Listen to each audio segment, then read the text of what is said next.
Hai, Assalamualaikum. Selamat datang ke channel Cikgu Fazila. Hari ini kita akan belajar bahasa Melayu sekali lagi bersama dengan saya. Jom.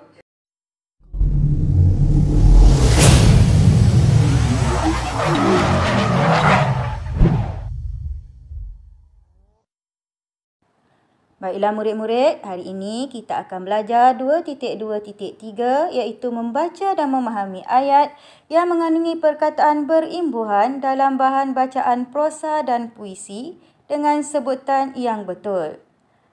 Objektifnya ialah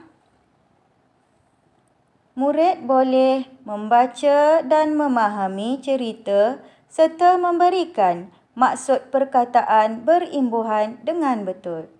Baiklah murid-murid, buka buku teks kamu muka surat 75 dan baca petikan yang bertajuk Trio Kesatria bersama-sama dengan saya.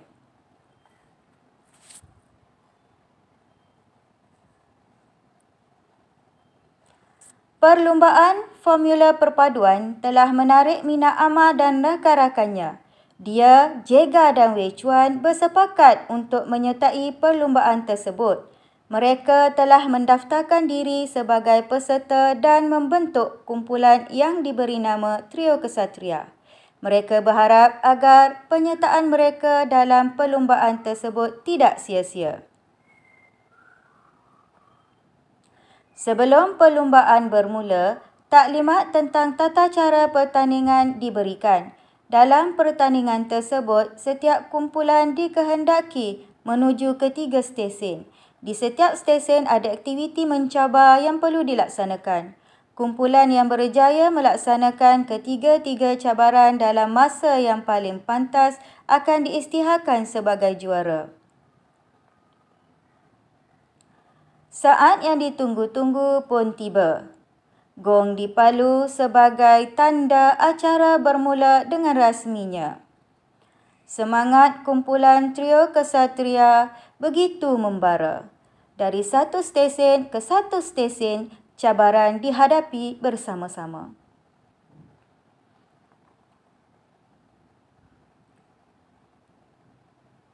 Amar, Jega dan Wei Chuan menunjukkan semangat perpaduan yang tinggi. Mereka berpadu tenaga dan bersatu hati untuk menghadapi setiap cabaran. Perbezaan bangsa dan budaya tidak menjadi penghalang kepada mereka. Akhirnya, kumpulan mereka berjaya menjadi juara dan mendapat tepukan yang gemuruh daripada penonton. Baiklah, sekarang baca pula pantun dengan intonasi yang betul. Cabaran pertama.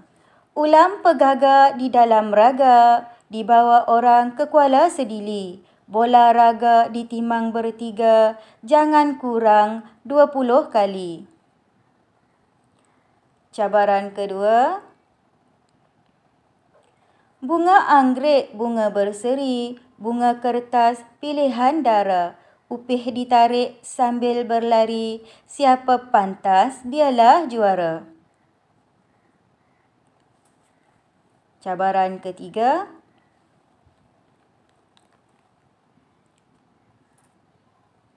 Usah diburu kerbau betina, takut-takut tak sempat lari. Mari tiru kaligrafi Cina, cuba ikut contoh diberi. Baiklah, itu dia ketiga-tiga cabaran yang perlu dihadapi oleh Trio Kesatria. Sekarang, marilah kita jawab soalan pemahaman dengan betul. Soalan 1, apakah perlumbaan yang telah menarik minat Amar dan rakan-rakannya? Kata kunci untuk soalan ini ialah perlumbaan yang telah menarik minat Amar dan rakan-rakannya. Rujuk buku teks perenggan yang pertama ada jawapannya, iaitu baris pertama. Mulakan jawapan kamu dengan perlumbaan yang telah menarik minat Amar dan rakan-rakannya ialah perlumbaan formula perpaduan. Gariskan jawapan kamu. Soalan kedua berbunyi, ke manakah para peserta perlu menarik upih pinang? Kata kuncinya, para peserta perlu menarik upih pinang, iaitu cabaran yang kedua. Mestilah hingga ke cabaran yang ketiga. Mulakan jawapan kamu dengan para peserta perlu menarik upih pinang ke 3 buah stesen, iaitu ketiga-tiga cabaran.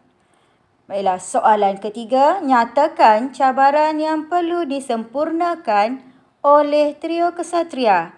Ada 3 cabaran tadi, iaitu cabaran pertama, kedua dan ketiga. Jadi jawapan kamu bermula dengan cabaran yang perlu disempurnakan oleh trio kesatria ialah cabaran dari stesen pertama hingga ke stesen ketiga. Soalan 4, huraikan faktor kejayaan trio kesatria. Soalan ini berbentuk kebat kerana kamu perlu menjawabnya dengan memberikan huraian yang lengkap. Kamu boleh rujuk perenggan yang keempat. Mulakan jawapan kamu dengan faktor kejayaan trio kesatria ialah mereka mempunyai semangat juang yang tinggi, sentiasa berpadu tenaga dan bersatu hati semasa menghadapi setiap cabaran di setiap stesen. Soalan kelima. Berikan maksud ayat taklimat tentang tata cara pertandingan diberikan. Untuk soalan ini, kamu perlu memberikan maksud perkataan tata cara. Tata cara ialah peraturan. Jadi, mulakan jawapan kamu. Maksudnya ialah taklimat tentang peraturan pertandingan diberikan. Soalan keenam, nyatakan maksud semangat perpaduan yang tinggi. Perkataan berimbuhan dalam soalan ini ialah perpaduan. Jadi, kamu perlu menyatakan maksud perpaduan. Jadi, mulakan jawapan kamu dengan maksud semangat perpaduan yang tinggi ialah keadaan atau hal yang berpadu atau bersatu. Tugasan kamu pada hari ini ialah salin semula soalan dengan jawapan yang telah lengkap tadi di dalam buku tulis pemahaman kamu. Jangan lupa ya. Terima kasih.